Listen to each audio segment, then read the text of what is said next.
Halo Bola Sporters, jumpa lagi bersama saya Nunggi Fauzi dari tim Bolanas.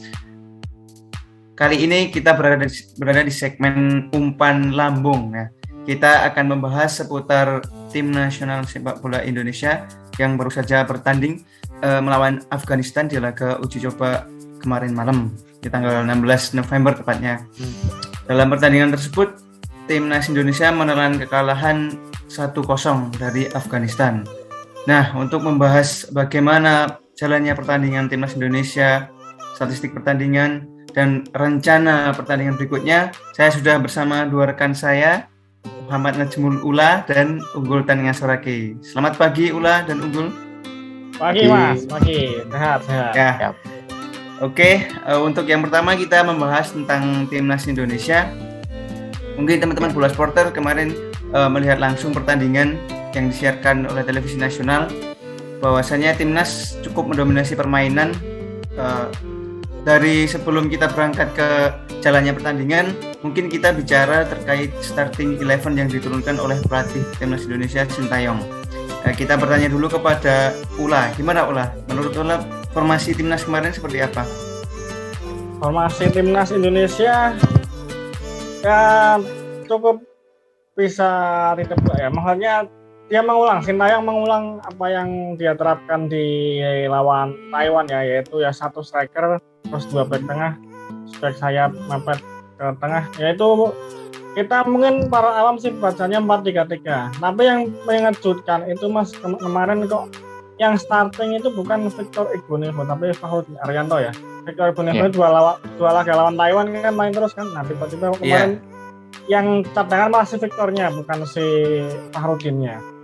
Ya, jadi mungkin tiga gelandang Irianto, Evan Dimas, Ricky Kambuaya kan udah ketebak itu pilihan utamanya Sintayong. Striker juga Titik juga main lawan Taiwan. Witan sama Eki juga kayaknya pasti starter. Jadi cuma Fahruddin yang kejutan di starter. Itu Mas. Oh gitu ya, Fahruddin Arianto jadi ya ini.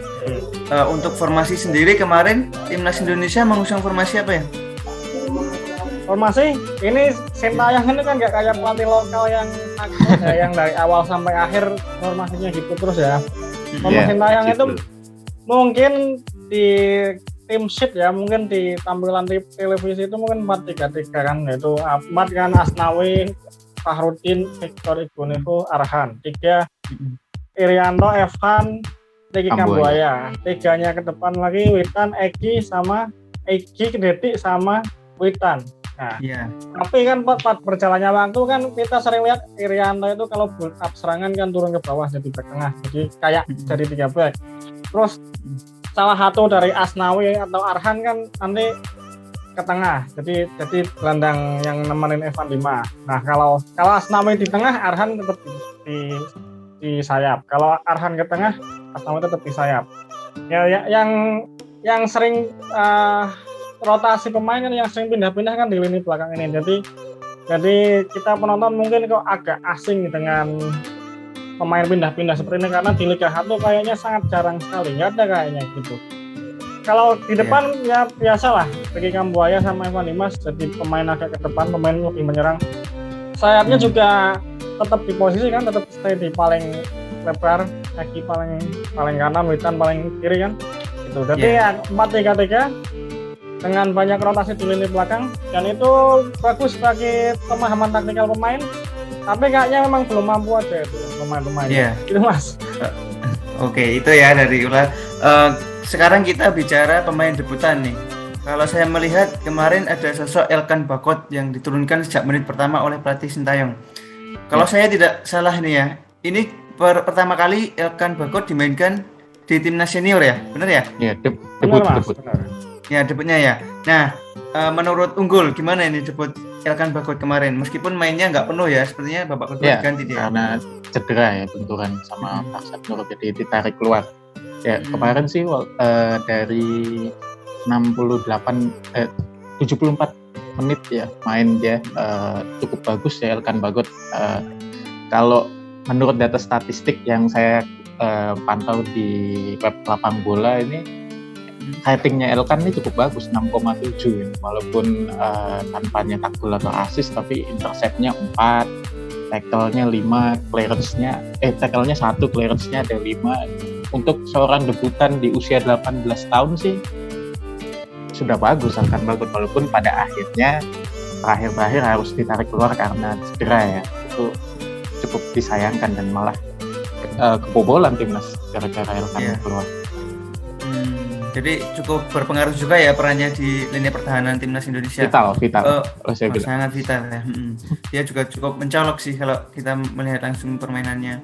Karena levelnya sudah di Eropa meskipun masih di Liga kasta berapa berarti dia? 4 atau 5 Liga Inggris itu? Ketiga mas. Kasta ketiga malahan ya. Nah, mengenai cederanya nih, kira-kira Elkan ini cederanya parah nggak kemarin dulu? Nah, kalau masalah itu aja sih belum ada update dari PSSI atau dokter timnas ya. Tapi kalau dilihat dari cederanya kemarin sih memang kayaknya agak fatal juga ya di kepala ya. Kepalanya kena pahanya Farsad Nur. Walaupun sempat bisa ngelanjutin pertandingan beberapa menit, tapi akhirnya kan nyerah juga ya. Walaupun kita nggak tahu, tapi Elkan ini kan pertandingannya cuma lawan Afghanistan doang ya. Habis itu pulang jadi mungkin bisa recover ya. Yang rugi sebenarnya bukan timnas Indonesia sebenarnya, Ipswich yang rugi karena Elkan cedera. Virus FIFA. Harapannya harapannya ini ya nggak terlalu parah ya. Segera bisa pulih kembali, terus nanti Piala AFF dia bisa gabung timnas Indonesia itu ya. Amin. Benar sekali. Nah, bicara statistik permainan kemarin, timnas Indonesia dibilang terlalu tertekan juga enggak karena mereka menguasai permainan ya. Secara possession football ini penguasaan bola 55%. Posisinya berapa tuh? Ya, 55% timnas lebih unggul ya. Dengan catatan 360 sekian passing dan Elkan Bagot ini menjadi sosok dengan passing terbanyak. 40-an lah dia passingnya, sekitar 40 passing terbanyak. Nah, ini salah satu poin plus yang dimiliki Elkan Bagot ya dalam permainan ini meskipun cuma bermain 74 menit. Nah, sekarang kita bicara gol. Proses terjadinya gol. Ini kecolongan, menurut saya itu gol yang semestinya tidak terjadi sih kalau konsentrasi pertahanan timnas Indonesia itu tetap fokus ya hingga menit akhiran di menit 80-an lebih ya. Ya, 86. Nah, itu. Nah, menurut Ula sendiri, sebenarnya apa yang perlu dibenahi dari kesalahan kemarin itu? Secara permainan sih cukup bagus ya dari babak pertama ini, bila dibandingkan dengan match sebelumnya lawan Afghanistan, kan kita pernah ya lawan Afghanistan ya. Ya, kalah 3-2. Nah, itu ada proses gol cepat dari tim Afghanistan. Nah, itu kan terbukti pertahanan timnas agak lemah pas sebelum kualifikasi Piala Dunia kemarin, tapi sekarang bisa menahan imbang sampai babak pertama, bahkan hampir sampai babak kedua selesai. Menurut Ula gimana? Apa koreksi yang perlu dibenahi yang perlu ditambahkan oleh Sintayong di skuadnya ini? Cukup berat ya pertanyaannya. Ya sebenarnya kalau yang bisa kita lihat dari Indonesia kalau yang perlu diperbaiki itu kan sangat banyak ya. Sampai kemarin itu kita lihat dibanding pertemuan bulan Mei kan jelas ada peningkatan ya. Bulan Mei kan pemainnya nggak pernah kompetisi, terus juga pemain U19 baru mentas ke senior kan. Nah sekarang kan terbukti ya mereka mulai bisa agak paham dengan sepak bola internasional kan. Tapi sekali lagi timnas Indonesia itu kan kemarin passingnya itu jelek kan ya. Passing jelek, terus pemahaman sepak bola di levelnya Afghanistan itu mereka belum mampu. Jadi beberapa kali passing yang sebenarnya bisa sederhana tapi malah kena lawan, malah nggak tepat sasaran. Soalnya Afghanistan yang menit 87 itu kan juga pertamanya kayaknya Arhan sama Irianto yang habis tendangan lemparan jarak jauh, terus kena pemain Afghanistan lemparan jauh lagi, terus salah umpan lagi, ya terus susah jelasinnya ya. Tapi yang jelas itu awal dari salah umpan 2 kali kalau nggak salah. Nah aksi error finalnya kan si Victor Egbonevo yang tidak menyapu ya, tidak clearance dengan baik ya, komunikasi dengan Fahrudin Arianto kurang, Fahrudinnya juga nggak tahu kalau itu bola mau dibiarkan. Itu juga kiper seharusnya bisa berteriak gitu kan. Komunikasi. Jadi kalau mau diperbaiki komunikasi, terus kualitas passing ya, dan ya perbanyak uji coba lagi. Sebenarnya bisa aja itu passing itu tepat sasaran. Cuman memang pemain Arhan sama Kambuaya itu kan belum lama main di level ini ya. Jadi mungkin agak kaget kemarin. Gitu Mas. Ya, oke Ulah. Kalau dari kemarin komentar Sintayong selepas pertandingan seperti apa unggul terkait laga? Kurang lebihnya sih sama ya kayak yang dibilang pula. Yang paling disorot dari gol Afghanistan itu menurut Sintayong komunikasi pemain yang masih kurang ya. Dan kelihatan itu antara Fahrudin dan Iqbal Nevo kayaknya komunikasinya kurang lancar juga. Walaupun sebelumnya Iqbal Nevo bilang komunikasi pemain timnas sudah lebih baik, tapi nyatanya di lapangan masih kurang. Kayak gol kemarin kesalahan pemain kita sendiri. Selain komunikasi sih Sintayong nggak ada masalah. Dia lebih ke faktor non teknisnya sih, masalah kayak kelelahan atau habis perjalanan jauh, ada jet lag juga. Kalau menurut Sintayong sih itu faktor kegagalannya. Tapi kalau dilihat dari di lapangan ya kayak yang Pula bilang, passing pemain kita masih banyak yang salah. Waktu TC di Jakarta pun kan sempat viral Sintayong marah-marah karena pemain kita passingnya belum benar. Nah itu terlihat kan di lapangan juga memang terbukti. Jadi itu sih kurang lebih. Itu ya.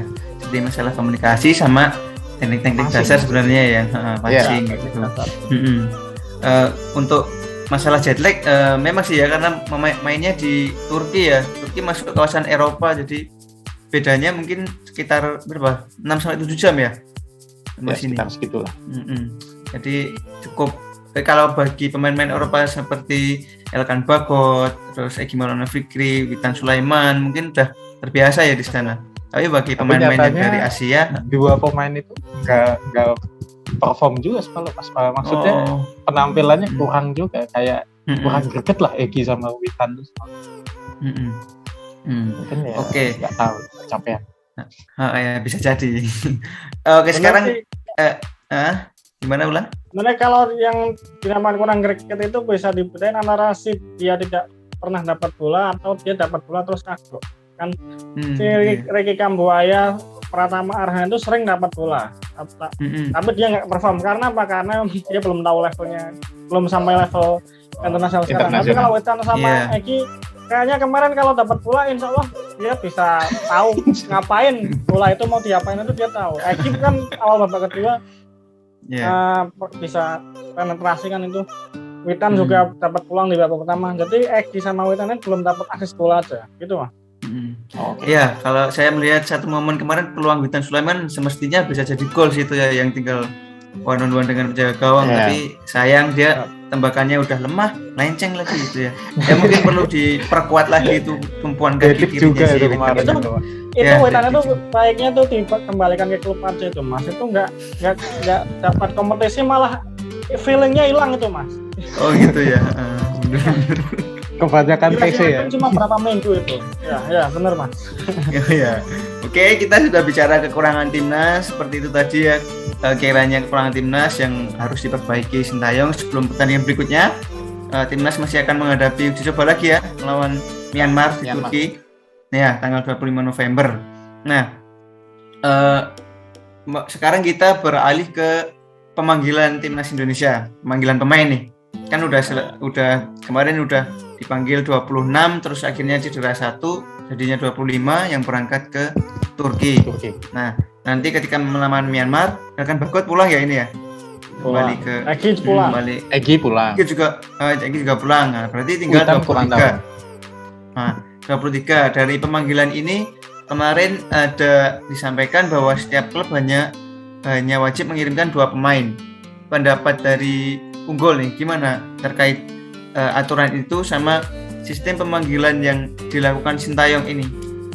Ya, kalau ngelihat situasinya saat ini ya, klub juga sedang butuh dan ini cuma sekedar uji coba FIFA Matchday walaupun belum Piala AFF. Saya rasa sih masih adil ya, walaupun Sinteyong terbatas ya, jadi nggak bisa milih pemain kesukaannya. Biasanya kayak kalau sebelum-sebelumnya kan manggil pemain Persibaya bisa 5 atau 4 gitu, tapi sekarang cuma Irianto doang ya, 1 tok ya cuma Irianto, 2 sama Ricky Kambuaya. Ya cuma bisa 2 kayak, jadi itu agak terbatas sih, kayak Sinteyong nggak bisa milih pemain bebas, jadi kita kan tahu beberapa pemain udah ikut Sinteyong cukup lama ya, jadi harusnya kan udah tahu pola mainnya Sinteyong kayak gimana. Jadi karena ada beberapa pemain baru juga yang belum terlalu lama sama Sinteyong, wajar lah kalau permainan jadi kurang kompak lah kayak semalam. Jadi agak disayangkan juga sih, walaupun sebenarnya cukup adil karena klub akhir pekan ini sudah mulai main lagi, karena timnas juga TC-nya kan panjang sampai awal Desember langsung Piala AFF. Jadi ya masuk akal sih kalau cuma diperbolehkan 2, walaupun nanti kabarnya sih Piala AFF boleh lebih dari 2 kalau nggak salah ya, nggak tahu kalau keputusannya berubah lagi. Saya juga agak menyayangkan kalau misalnya Piala AFF cuma 2 ya, nanti nasibnya sama kayak Alfred Riedel. Iya benar ya, hanya jadi runner up ya. Nah itu. Tapi itu udah prestasi Mas, dua pemain satu klub sampai final itu udah prestasi. Ya, kalau saya menyoroti pertandingan kemarin melawan Afghanistan, sebenarnya lini serang finishing timnas sama target man itu masih cukup menjadi pekerjaan ya dari Sinteyong, karena ya terbukti beberapa peluang nggak bisa berbuah gol, bahkan dari catatan mungkin hanya 1 saja mungkin ya peluang yang besar kemungkinannya itu jadi gol, istilahnya 90% lebih, sisanya ya masih belum optimal. Kayak Derik Setiawan juga kalau bisa dibilang ada beberapa momen dia itu kurang finishingnya masih kurang kuat gitu kayak balance-nya. Terima kasih sudah menonton, silakan subscribe, like, dan jangan lupa komen di bawah ya Bola Spotter.